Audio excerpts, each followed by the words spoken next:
Mobile পিছনে আনেন ভাই, মোবাইল পিছনে আনেন। বাবা চুরি করছিল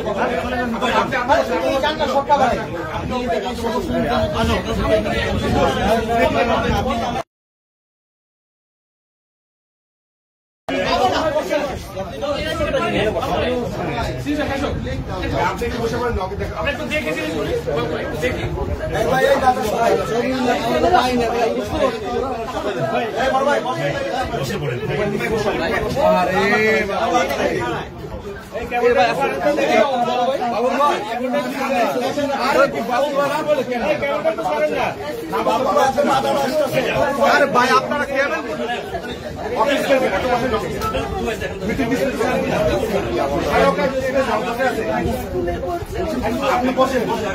পিছনে চাই পড়ে পিছনে চাই পড়ে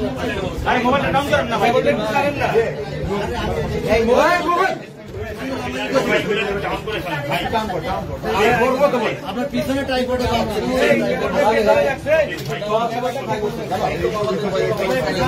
ভাই আপনারা কেবল গুলি কেন টালতেছেন এখন?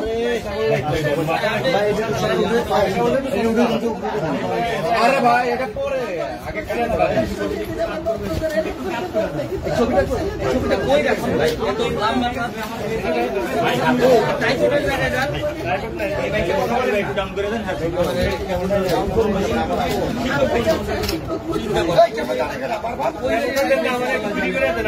এই কেবলটা ফ্রি করে দেন তো ভাই। কেমনে ফ্রি করে দেন?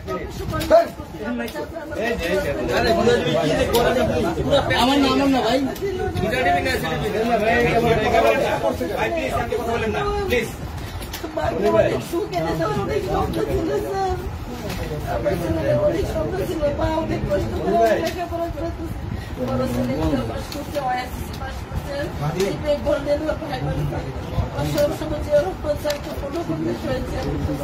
ভাই মাথাটা লড়াই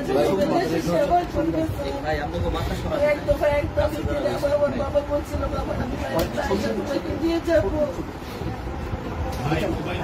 সম্পর্ক হয় কিছু আরেক স্যারের সাথে আমাদের সম্পর্ক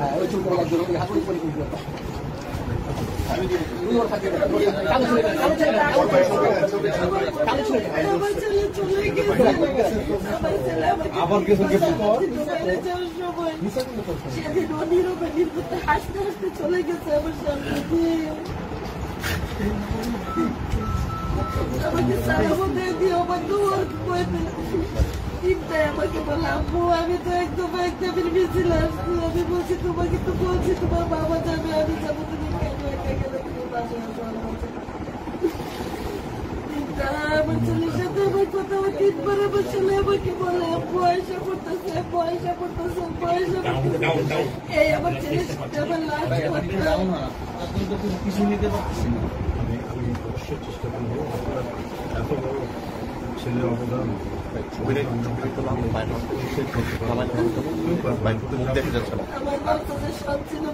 আমার ছেলে বয়স হয় না, আমার ছেলে কিন্তু পরিবর্তন আনতে পরিবর্তন দিয়ে গেছে আমাকে, কিন্তু আমার কলিজাটা দিয়ে চলে গেছে আমার ছেলে। আমাকে ঠিক পরিবর্তন দিয়ে গেছে, আমার বাবা যা চাইছে সেটা করে দিয়ে গেছে। আমার আপা দিন আমার চাচা একজন দিন তার লোক করে আল্লাহ ওরা এমনিতে ছিলাম না, ও 5টা 20 পর্যন্ত ছিল, কিন্তু পরে আল্লাহ থেকে যে ঢুকতে দেয় নাই, প্রশাসনের লোকগুলো দেয় নাই, ছাত্ররাও দেয় নাই, আওয়ামী লীগের নেতারাও দেয় নাই। বইটা পড়ে আছে তখনও জীবিত। ছড়া দিতে দেওয়ার পরে 20 মিনিট পরে ওরা ধরে ওই 20 মিনিটে ওরা থাকতে পারে দেয় আর খেতে পারে দেয় নিজের যত আমাকে বলছে আমার ছেলে স্কাউট করছে, স্কাউটের ছেলেরা বলছে আমাকে তো আমার ফ্যামিলি কিছু জানায় না, আমার বাড়ি কিছু জানায় না, আমার সাথে ও ছিল আমার কলিজা আমার 2টা ছেলে। আল্লাহ একজন একে দিকে দুর্বল করে দেয়। আমার মা চলে যাওয়ার পরে আমি মানসিকভাবে অনেক ভেঙে পড়ে। তখন আমার নাফিস মাত্র ক্লাস 4-এ পড়ে। ও আমার মায়ের ভূমিকা দিয়ে দেয়। এখন আমি সর্বহারা এতিম। এখানে এতিম আমার ছেলের কত যত্ন ছিল, অফিসার হবে, মায়ের স্বপ্ন কিছু হবে।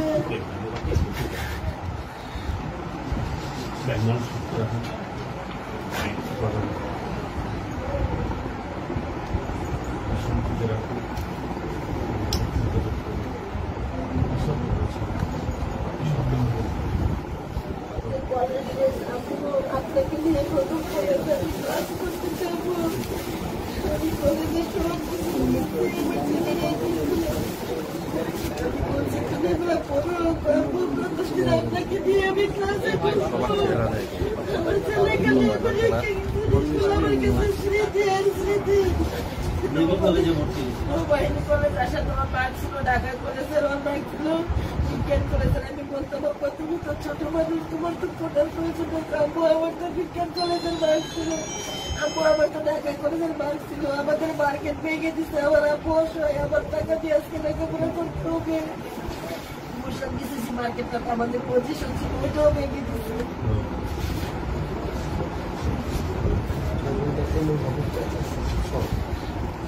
আমি বলছিলাম আপনাকে একটা ছবি তুলো, বলছে আমি প্রথম ক্লাসে যাবো, আপনাকে দিয়ে ছবি তুলবো।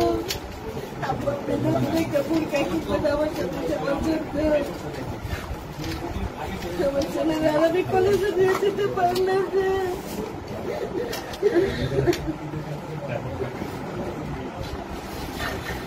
আমার ছেলেগুলা ছোট মানুষ হলে আমার পরিস্থিতি খুব বুঝতো। আমি অনেক কোনোদিন করে একটা টিচার দেয় দেয়। ও পাইবে, ও ওই সাবজেক্টে 100 ছিল, 88, 97, ওই মেয়েতে মনে হয় 100 ছিল, 100 ছিল।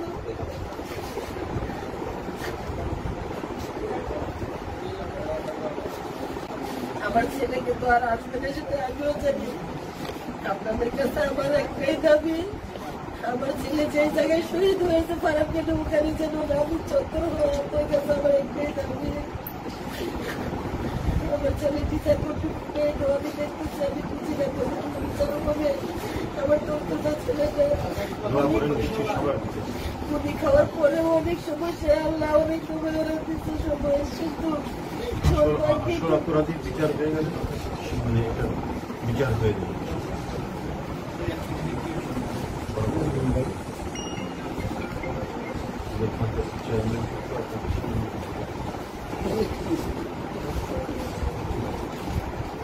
ভাই মাথাটা কাটাবন্ধ ভাই লিখিত করবেন, তুমি নাম্বার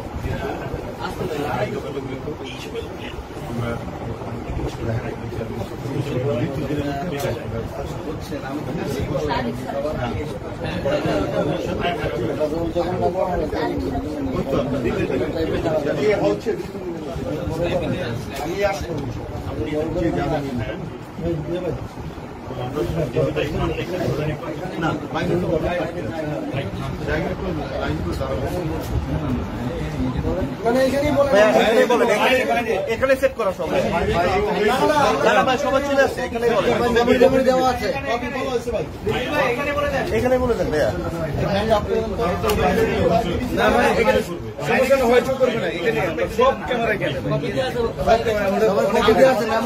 আমরা বলে দিচ্ছি, আমরা কপি করে দিয়ে দেবো, আমরা কি করবো।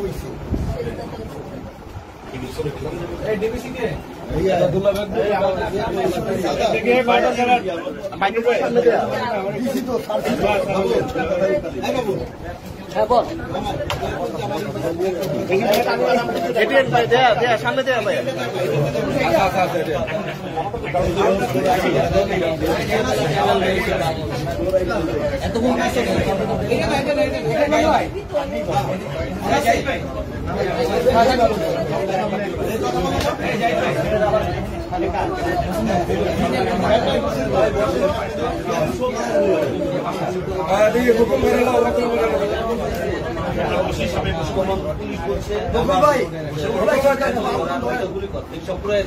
বকুল ভাই ভালো করে বকুল ভাই একটু ভালো করে ভাই 2 মিনিটের জন্য ভাই সামনে প্রবলেম কেন ভাই ভাই প্যারেন্টস মিস্টেক বন্ধ করে দিন ভাই চলেন আচ্ছা কথা শেষ করে রাহুল ভাই ওনার একটু কই হালকা দেন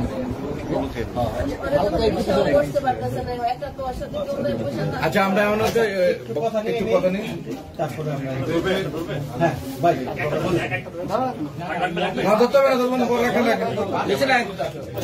ভাই বলুন লাগবে না চাপানো যায় ভাই শুরু করেন সাংবাদিক বৃন্দ, আমরা এক বিশাল ঘন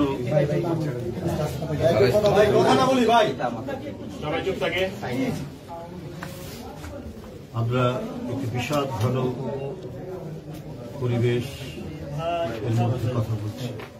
একজন মায়ের, একজন বাবার যে আহাজারি, আমরা নিজেই সেই ক্রন্দনরত আহাজারির আপনারা শব্দ শুনেছেন। শেখ হাসিনা জুলাই আগস্টের পৃথিবী কাঁপানো এই আন্দোলনে তার নিজের দেশের জনগণ, শুধু বৃদ্ধ যুবক নয়, শিশু, কিশোর, তরুণ, এদের রক্তে নিজের হাত রাঙিয়েছে। নাফিস তার মাকে কাঁদিয়ে চলে গেছে, বাবাকে কাঁদিয়ে চলে গেছে, কিন্তু নাফিস তো আমাদেরকে দিয়ে গেছে একটি মুক্ত পরিবেশ। একজন রক্ত পিপাসু দানবকে বিতাড়িত করেছে।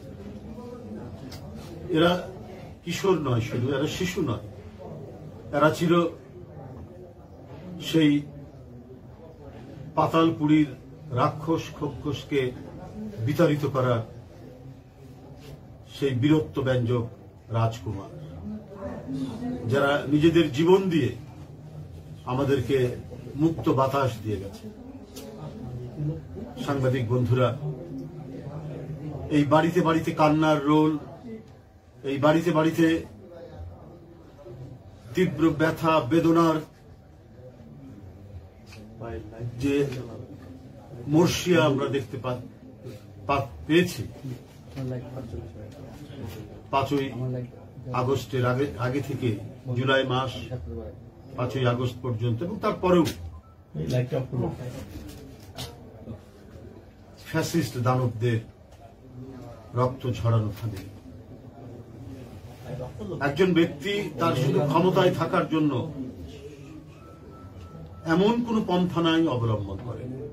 একটা নিষ্পাপ ফুলের মতো একটি কিশোর নাফিসকে হত্যা করতে দ্বিধা করেনি, শুধুমাত্র নিজের ক্ষমতাকে নিরাপদ করার জন্য। যিনি ক্ষমতাসীন ছিলেন তিনি আসলেই মানুষের রক্তে মাংসে গড়া কিনা এটা আজকে সন্দেহ। কত কথা বলতেন, স্বাধীনতার চেতনা, তার পরিবার 15ই আগস্টের কথা ইনিয়ে বিনিয়ে বলতেন, কাঁদতেন, কিন্তু নাফিজের মায়ের কান্না থামাবেন কি করে? মুগ্ধর মায়ের কান্না থামাবেন কি করে? আবু সাইদের মায়ের কান্না থামাবেন কি করে? এরকম অসংখ্য শিশু কিশোর যারা স্বপ্ন নিয়ে ইউনিভার্সিটি, কলেজ, স্কুলে পড়াশোনা করছিল, যারা তার পিতার সংসারের হাল ধরবার প্রত্যয় নিয়ে এবং ভালো মতো মানুষ হবে এই স্বপ্ন নিয়ে যারা স্কুল কলেজে পড়ছিল, আপনি সেই স্বপ্নকে আপনি ম্লান করে দিলেন, নিজে প্লেনে করে পালিয়ে চলে গেলেন, অথচ শিশু কিশোরদের রক্ত পাড়ি দিয়ে, রক্ত মারিয়ে আপনি হেঁটে গেলেন। আপনার এক নেতা কয়েকদিন আগে বলেছে যে জাতির কাছে প্রয়োজনে ক্ষমা চাইবে। আপনারা কিসের ক্ষমা চাইবেন? মানুষ তো আপনাদেরকে মনে করে আপনারা মানুষ, আপনাদের 2 হাত আছে, কিন্তু আপনাদের এক হাত থেকে গলায়, আরেক হাত থেকে পায়ে। প্রয়োজনে গলা চাপ দিতে পারেন, টিপ দিয়ে মেরে দিতে পারেন চেপে, আবার প্রয়োজনে পা ধরতে পারেন। এটাই মানুষ বলে। ক্ষমতাসীন যারা ছিলেন 5ই আগস্টের আগে, তাদের হচ্ছে এটাই প্রকৃতি। তাদের হচ্ছে এটাই স্বভাব। শুধুমাত্র এক ব্যক্তি এবং এক পরিবার বাংলাদেশে থাকবে, তাদের কাহিনী থাকবে, তাদের বানানো মিথ্যা বয়ান দিয়ে এদেশের স্কুল, কলেজ, ইউনিভার্সিটির ছাত্রদেরকে তারা ভুলিয়ে রাখতে চেয়েছে। কিন্তু ওটা যে মিথ্যা বয়ান ছিল। আজকে ওই শিশু কিশোররাই নিজেদের জীবন দিয়ে, নিজেদের রক্ত ঢেলে দিয়ে, নাফিজের মতো, যার পেটে ঢুকে পিঠ দিয়ে বেরিয়ে গেছে গুলি, কিন্তু ওরা তো শুধুমাত্র মিথ্যা, অসত্য, অনাচার, লুটপাট, হরিলুট, এটার বিরুদ্ধে তো তারা দাঁড়িয়ে নিজের জীবন উৎসর্গ করেছে। ইতিহাসের বই, ভূগোলের বই, সাহিত্যের বই ছাত্রদের জন্য প্রত্যেকটাই এই 15-16 বছরে ওরা মিথ্যায় পরিপূর্ণ করেছে। শুধুমাত্র তার বাপ আর মেয়ের মিথ্যা কাহিনী দিয়ে তারা তৈরি করেছে স্কুলের পাঠ্যসূচি, কলেজের পাঠ্যসূচি। আজকে ওই তরুণদের প্রবল আন্দোলনের মুখে তারা ভেসে গেছে। আজকে এই দেশটা কি একা আওয়ামী লীগ স্বাধীন করেছে? যিনি প্রধানমন্ত্রী ছিলেন তার বাবা স্বাধীন করেছে? কই যুদ্ধের সময় কোথায় ছিলেন? কোথায় তার যুদ্ধের ঘোষণা? এ দেশবাসী তো শোনেনি তার যুদ্ধের ঘোষণা, শুনেছেন একজন মেজরের কণ্ঠস্বর। তাহলে কিসের এত গর্ব ছিল? স্কুল, কলেজ, ব্রিজ, কালভার্ট প্রত্যেকটি জায়গায় শুধু বাপের নাম দিয়ে ভরিয়ে দিয়েছে। 1 টাকার নোট, 5 টাকার নোট, 10 টাকার নোট, 20 টাকার নোট, 100 টাকার নোট, 50 টাকার নোট, 500 টাকার নোট, প্রত্যেকটিতেই শুধু বাপের ছবি। আর এদেশের জন্য কেউ আন্দোলন করেনি, কেউ সংগ্রাম করেনি, কেউ রণাঙ্গনের মুক্তিযুদ্ধে নেতৃত্ব দেননি। আজকে মাওলানা ভাসানীর ছবি নেই কেন টাকার নোটের মধ্যে? আজকে শহীদ রাষ্ট্রপতি জিয়াউর রহমান যিনি মুক্তিযুদ্ধের ঘোষক, তার ছবি নাই কেন? আজকে জাহেল ওসমানীর ছবি নাই কেন? সব আপনার বাবা করেছে। তাজউদ্দিন সাহেবের ছবি নাই কেন? কারণ এই দেশটিকে বানাতে চেয়েছে একবারেই শেখ দেশ, শেখের পারিবারিক দেশ, তাদের পারিবারিক জমিদারি। আর এই জমিদারি করতে গিয়েই তারা গোটা দেশকে একেবারে জাহান্নামের দ্বার প্রান্তে তারা টেনে নিয়ে গিয়েছিল। আর যখন যার ইচ্ছা নিজেদের লোক, নিজেদের পরিবার পরিজন, আত্মীয় স্বজন সবকে বিদেশে যাতে দীর্ঘদিন, যুগের পর যুগ, প্রজন্মের পর প্রজন্ম যাতে সুখে থাকতে পারে, তাই বাংলাদেশ ব্যাংক থেকে শুরু করে অধিকাংশ সরকারি ব্যাংক লুট করার সুযোগ দিয়েছে। লক্ষ কোটি টাকা লুটে নিয়ে গিয়েছেন তারা। ওদের একটা ভিতরে ভিতরে ঠিকই ভয় ছিল যে আমরা যে অনাচার করছি, যে পাপ করছি, এই পাপের প্রায়শ্চিত্ত করতে হবে। এই প্রায়শ্চিত্তের ভয় ভিতরে ভিতরে ছিল, কিন্তু প্রকাশ করত না। যদি তারা মনে করেছে যে যেন তেন প্রকারে আমরা হয়তো টিকে যাব।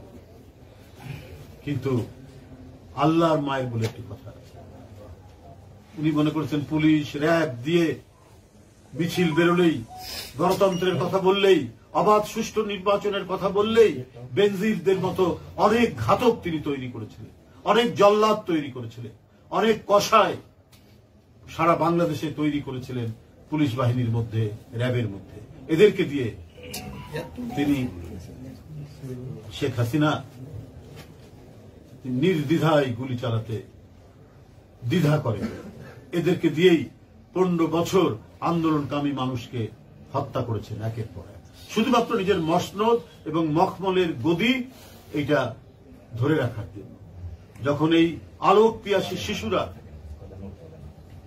নাফিজের মতো, মুগ্ধের মতো, আফসানের মতো, আবু সাইদের মতো এরা যখন বেরিয়ে এসে অকাতরে নিজের শার্টের বোতাম খুলে ওই পুলিশের সামনে দাঁড়িয়ে গেছে এবং হাসতে হাসতে যারা শেখ হাসিনার বুলেট বরণ করেছে, এদেরকে আর ঠেকাতে পারেনি। এদের প্রবল স্রোতের মতো, পদ্মা মেঘনার যৌথভাবে যেভাবে প্রবল স্রোত তৈরি করে, সেই প্রবল স্রোতের মতো যে ঢেউ যাচ্ছিল, সেই ঢেউয়ে পালিয়ে যেতে তারা বাধ্য হয়েছে। কিন্তু নাফিজদের অবদান কি ব্যর্থ হবে? নাফিজদের আত্মদান কি হাওয়ায় উড়িয়ে যাবে? এটা হতে দেওয়া যাবে না।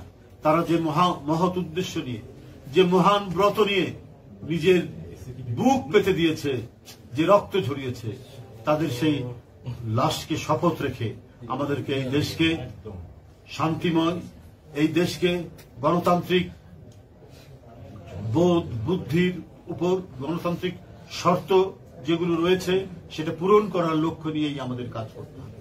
এখানে নাগরিক স্বাধীনতা নিশ্চিত হবে। এখানে প্রত্যেকটি মানুষ আদালতে গেলে সে যাতে ন্যায্য বিচার পায়, আমরা সেই বাংলাদেশ চাই। এখানে যে কোনো মানুষ, যে কোনো শক্তিশালী মানুষের দ্বারা যদি আক্রান্ত হয়, সে যাতে মিডিয়ার আশ্রয় পায়, সে যাতে প্রশাসন যত তার কাছে এসে দাঁড়ায়, পুলিশ যেন অসহায় মানুষের পাশে দাঁড়ায়, সেই ধরনের গণতান্ত্রিক বাংলাদেশের জন্যই তো নাফিজরা জীবন দিয়েছে। আজকে কাউকে ঘুষ দিয়ে বিচারের বাণী যেন নীরবে নিভৃতে না কাঁদে, আমরা সেই ভয়ঙ্কর অত্যাচারীর পরিবেশ থেকে আমরা সত্যিকারের জনগণের শাসন, নাগরিক স্বাধীনতা, যে অসহায় মানুষ সেও যাতে আদালতে দাঁড়ালে করে ন্যায্য বিচার পায়, আমরা সেই বাংলাদেশ গড়ে তুলব। সেই বাংলাদেশেরই পতাকা হয়ে থাকবে নাফিজরা, মুগ্ধরা, আবু সাইদরা। আমি নাফিজের মাকে সান্ত্বনা দেওয়ার ভাষা আমার নেই, তার বাবাকে সান্ত্বনা দেওয়ার আমার ভাষা নেই। আমি শুধু নির্বাক হয়ে তার মায়ের কান্না, তার বাবার কান্না শুধু দেখলাম। কি বলবো? শুধু এইটুক বলতে চাই, আপনার সন্তান এদেশের শ্রেষ্ঠ সন্তান। তারা গোটা জাতিকে যে নির্মল আলো বাতাস দিয়ে গেছে, সেটা যাতে অক্ষুণ্ণ থাকে। আবার যেন কোনো স্বৈরাচার ফ্যাসিস্ট তাদের যেন উত্থান না ঘটে। সত্যিকারের গণতান্ত্রিক বাংলাদেশ, স্বস্তির বাংলাদেশ, শান্তিময় বাংলাদেশ, স্বাধীন সার্বভৌম বাংলাদেশ যাতে আমরা প্রতিষ্ঠা করতে পারি, সেই জন্যই আজকে আমাদের দলের ভারপ্রাপ্ত চেয়ারম্যান, যিনি অনেক নিপীড়ন নির্যাতন সহ্য করেছেন, যার মাথার উপর অনেক সাজা, তিনি তারপরেও শুধু লন্ডন থেকে যারা যে সমস্ত পরিবার, ভিকটিম পরিবার, যার সন্তানরা নিজের জীবন দিয়ে অকাতরে জীবন দিয়েছেন গণতন্ত্রের জন্য, যারা পঙ্গু হয়েছেন, তাদের পাশে দাঁড়ানোর জন্য তিনি আমাদেরকে পাঠিয়েছেন এবং একটি সংগঠনও তৈরি করেছেন আমরা বিএনপি পরিবার নামে। বন্ধুরা আমার, আমরা আতিকুর রহমান রুম্মন এবং মিথুনের নেতৃত্বে তাদের সেই অসহায় মানুষের পাশে দাঁড়ানোর জন্যই আমরা এখানে এসেছি। আপনারা জানেন, এদেশের সবচাইতে জনপ্রিয় যে ব্যক্তিটি, যিনি বারবার নির্বাচিত ভোটে ৩-৪ বার প্রধানমন্ত্রী হয়েছেন, সেই দেশনেত্রী বেগম খালেদা জিয়াকে তার অসুস্থতার জন্য তারা চিকিৎসা দেয়নি, তারা ওষুধ দেয়নি, তাকে উন্নত মানের হাসপাতালে ভর্তি হওয়ার সুযোগ দেয়নি, কতভাবে নিপীড়ন নির্যাতন করেছেন। কিন্তু তারপরেও তিনি নিজের দেশের মানুষের কাছ থেকে তিনি কখনো সরে যাননি। তিনি এই নিজ দেশেই থেকেছেন, শেখ হাসিনার অত্যাচার সহ্য করেছেন, তবুও তাকে বিন্দু মাত্র বিচলিত করা যায়নি, বিন্দু মাত্র তার আদর্শ থেকে, জনগণের প্রতি তার অঙ্গীকার থেকে তাকে সরানো যায়। আমরা সেই রাজনৈতিক দল দেশনেত্রী বেগম খালেদা জিয়া এবং আমাদের ভারপ্রাপ্ত চেয়ারম্যান জনাব তারেক রহমান এবং এই দলের যিনি প্রতিষ্ঠাতা, যিনি আমাদেরকে স্বাধীনতার কথা শুনিয়েছেন, যিনি আমাদেরকে যুদ্ধের কথা শুনিয়েছেন, যিনি আমাদেরকে ভালো মতো বেঁচে থাকার কথা শুনিয়েছেন, যিনি বাংলাদেশকে বহুদলীয় গণতন্ত্র নিশ্চিত করেছিলেন, আমরা তাঁর দল শহীদ রাষ্ট্রপতি জিয়াউর রহমানের দল, সেই দলের পক্ষ থেকে আজকে আমরা নাফিজের বাবা মার সাথে দেখা করে গেলাম। আমি আগেই বলেছি, তাদের শোক, তাদের বেদনা, তাদের চোখের কান্না হয়তো আমরা বুঝতে পারবো না, কিন্তু বাংলাদেশ জাতীয়তাবাদী দল বিএনপি যতদিন টিকে আছে, বেঁচে আছে, এই মহত্তম পরিবারগুলো, এই মহিমান্বিত পরিবারগুলোর সাথে থাকবে, পাশে থাকবে, এই অঙ্গীকার করছি। আপনাদের সকলকে ধন্যবাদ।